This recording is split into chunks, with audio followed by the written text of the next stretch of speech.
Hi viewers, this is Keerthana from Politicos. గత కొద్ది రోజులుగా మనం చూసుకుంటే దేశవ్యాప్తంగా కూడా పలు రైల్వే స్టేషన్లో అధునూతనంగా అభివృద్ధి కార్యక్రమాలు అన్నది జరుగుతూనే ఉన్నాయి. ఇది కేంద్రం కూడా చాలా సీరియస్ గా తీసుకుందనే చెప్పొచ్చు. ఇప్పటి వరకు హైదరాబాద్ ట్విన్ సిటీస్ లో ఉన్న పలు నగరాల్లో బస్ స్టాప్స్ కింద కానివ్వండి, ఏదైనా ఒక పార్క్ కానివ్వండి అభివృద్ధి పాతలో ఉన్నాయి. ఇప్పుడు రైల్వే స్టేషన్స్ మీద రైల్వే శాఖ కూడా ఫోకస్ చేసింది. అందులో భాగంగా ఇప్పుడు హైదరాబాద్ ట్విన్ సిటీస్ లో చూసుకుంటే మెయిన్ గా చెప్పుకునే స్టేషన్స్ ఏమన్నా ఉన్నాయంటే అది సికింద్రాబాద్, బేగంపేట్ అండ్ నాంపల్లి స్టేషన్స్ అని చెప్పొచ్చు. అయితే ఈ ఒక బేగంపేట స్టేషన్ నుంచే ఇప్పటి వరకు కేంద్రం కానివ్వండి, ఇటు రాష్ట్ర ప్రభుత్వాలు కానివ్వండి కసరత్తులు అయితే మొదలు పెట్టాయి. అధునూతనంగా అభివృద్ధి చేసే బాటలో గనక మనం చూసుకున్నట్లయితే ఇక్కడ పనులు కూడా వేగవంతంగా ప్రారంభం అయ్యాయనే చెప్పొచ్చు. ఇప్పటి వరకు ఈ బేగంపేట స్టేషన్ కి వచ్చేసి 26.55 కోట్ల వరకు కూడా ఆర్జిస్తుంది అనే చెప్పొచ్చు. అండ్ మనం ఈ చుట్టుపక్కల కూడా చూస్తున్నాము, అక్కడ వేగవంతంగా పనులు కూడా అవుతున్నాయి. అండ్ వచ్చే పోయే వాళ్ళు ఎవరైతే ఉన్నారో వాళ్ళందరూ కూడా చూసుకుంటే సుమారుగా రోజుకి 17,000 మంది దాకా ఇక్కడ బేగంపేటలో ప్రయాణిస్తూ ఉంటారు ప్రయాణికులు. మార్నింగ్ నుంచి నైట్ వరకు కూడా పలు స్టేషన్స్ నుంచి వచ్చి ఇక్కడ ట్రైన్స్ అందుకోవడం కానివ్వండి, లేకపోతే బస్సెస్ దిగి ఇక్కడ బేగంపేట స్టేషన్ దగ్గరగా ఉందని చెప్పేసి ఇక్కడికి వచ్చి కానీ తీసుకోవడం కానివ్వండి, ఇటువంటివి అన్ని కూడా జరుగుతున్నాయి. అయితే ఇప్పటికే 60% పనులు అయితే ఇప్పటివరకు పూర్తి చేసుకున్నాయని చెప్పేసి ఇటు అధికారులు కూడా చెప్పడం జరిగింది. అభివృద్ధి పేరిట ఇప్పటి వరకు 26.55 కోట్ల వరకు కేటాయించింది. అలాగే మనం అనుకున్నట్టుగానే రోజుగా ఒక 17,000 మంది వరకు కూడా ప్రయాణిస్తున్నారు. అండ్ ఇది మాత్రమే కాకుండా ప్రత్యేకంగా ప్రయాణికుల కోసం కూడా ఆధునిక సౌకర్యాలు కూడా అందిస్తున్నట్టు తెలుస్తుంది. అందులో 12 మీటర్ల వెడల్పు ర్యాంపుతో ఉన్న ఒక ఫుట్ ఓవర్ బ్రిడ్జ్ కానివ్వండి, ఒక 2 లిఫ్ట్లు, ఎస్కలేటర్లు కూడా ఏర్పాటు చేస్తున్నారు.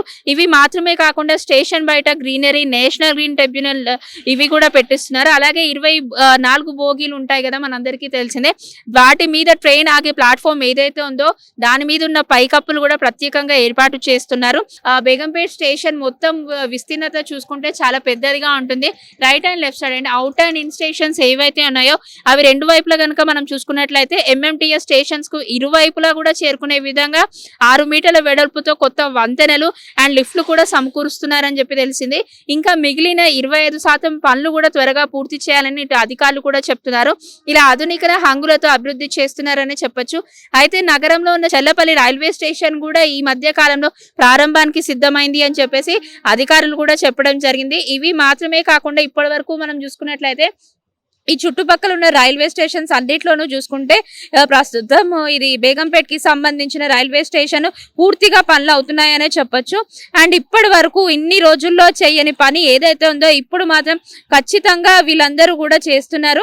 అండ్ ఇక్కడ సంబంధించిన ఎవరైతే అధికారులు ఉన్నారో వారు కానివ్వండి, లేకపోతే ఈ చుట్టుపక్కల ఉన్న నివసితులు ఎవరైతే ఉన్నారో, భాగ్యనగరంలో నివసించే ప్రజలు ఎవరైతే ఉన్నారో వాళ్ళందరూ కూడా బేగంపేట స్టేషన్ చాలా దగ్గరగా ఉంటుంది.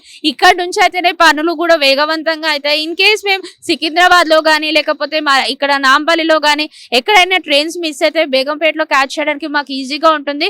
అందులోనూ మెట్రో సదుపాయం ఉంది కాబట్టి దూరంలో కూడా మెట్రో సదుపాయాలు యూజ్ చేసుకుంటూ ఇక్కడ స్టేషన్ కి వచ్చి మేము ఇదంతా కూడా యూజ్ చేసుకుంటున్నామని ఇక్కడ స్థానికులు కూడా చెప్పడం జరిగింది. ఏది ఏమైనప్పటికీ దేశవ్యాప్తంగా కూడా ఇలాంటి రైల్వే స్టేషన్స్ ఇంకా చాలా ఉన్నాయి. అవి కూడా అధునూతనంగా అభివృద్ధి బాట ముందుకు వెళ్తుంది కాబట్టి ఇటు కేంద్ర ప్రభుత్వాల నుంచి అలాగే రాష్ట్రాల నుంచి, ఇరు రాష్ట్రాల నుంచి సీఎంస్ కూడా దీనిపైన కసరత్తులు మొదలు పెట్టారని చెప్పి తెలుస్తుంది. అంటే ప్రజల సందర్శనం కోసం, అంటే ఏదైనా ఒక టూర్ కి వెళ్ళాలన్నా లేకపోతే ఫ్యామిలీ పరంగా ఏదైనా ఒక మంచి ప్లేస్ కి వెళ్ళాలన్నా MMTS ట్రైన్స్ మాత్రమే కాదు, ఇక్కడ ఉన్న మెట్రో స్టేషన్స్ కూడా అందుబాటులో ఉన్నాయి కాబట్టి అవన్నీ కూడా యూజ్ చేసుకుంటూ అండ్ ఎవరైతే వృద్ధులు కానివ్వండి, చిన్నపిల్లలు కానివ్వండి, ఎస్కలేటర్స్ ఎక్కలేని వాళ్ళకి రిమైనింగ్ లిఫ్ట్లు కానివ్వండి, లేకపోతే బ్రిడ్జ్ కూడా ఇవన్నీ కూడా నూతనంగా రాబోతున్నాయి. అంటే అభివృద్ధి పేరిట మొదలయ్యే ఈ పనులన్నీ కూడా చూడడానికి ట్రెండీగా, టెక్నాలజీ పరంగా కూడా చూసుకుంటే కొత్తగా అనిపిస్తుంది కాబట్టి ప్రజలందరూ కూడా ఒక హర్షాన్ని వ్యక్తం చేస్తున్నారు. ఏనాటికైనా హైదరాబాద్ అభివృద్ధి స్థానంలో ముందుకు ఉండాలి, ఫస్ట్ స్థానంలో ఉండాలని చెప్పి కూడా వారు కోరుకుంటున్నారు. సో ఇది ఇప్పటి వరకు ఉన్న update. Video journalist Venkat Goud తో Keerthana, politicos, reporting from Hyderabad Begumpet station. Please subscribe to the channel and download the Politicos app from the links in the description.